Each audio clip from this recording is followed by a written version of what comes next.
Nous avons consacré depuis notre élection il y a un an face au Front National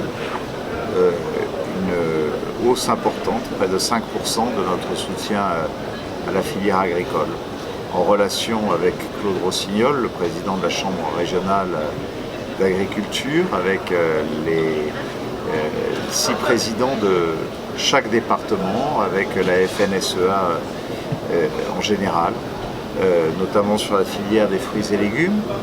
Il se trouve que sur la viticulture, nous sommes déjà extrêmement forts puisque nous avons le plus grand nombre de rosés AOP et AOC au monde que nous produisons. Mais sur tout ce qui est la production des fruits et légumes, nous sommes la première région de France avec 1 100 000 tonnes. Je vois les difficultés, les souffrances, et c'est là que nous mettons le paquet pour les accompagner, notamment à l'exportation, contester les exigences sur les produits phyto, quelquefois injustes, alors que nous avons des laboratoires de recherche qui ont démontré que nous pouvions faire de l'agriculture raisonnée, organiser les circuits courts.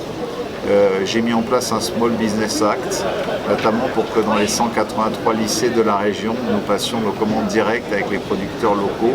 sans passer par des intermédiaires pour pouvoir les soutenir. Et puis c'est aussi la filière d'élevage, la filière ovine notamment, qui est traumatisée par la prolifération du loup, où les mesures gouvernementales pour réguler celui-ci conduisent aujourd'hui les éleveurs, notamment ceux qui pratiquent les estives en période estivale et qui viennent de la vallée de la Crau pour rejoindre nos massifs des Alpes, sont sinistrés. Quand on pense qu'il y a près de 32 millions d'euros de fonds européens qui pourraient être destinés à accompagner nos agriculteurs et nos éleveurs sur des politiques d'innovation, d'investissement dont ils ont besoin pour leurs équipements, de modernisation, et qui sont consacrés exclusivement à de l'indemnisation pour perte à cause du grand prédateur. Voilà, en résumé en tout cas, des combats que j'entends mener avec eux et que je mènerai aussi aux côtés de la nouvelle présidente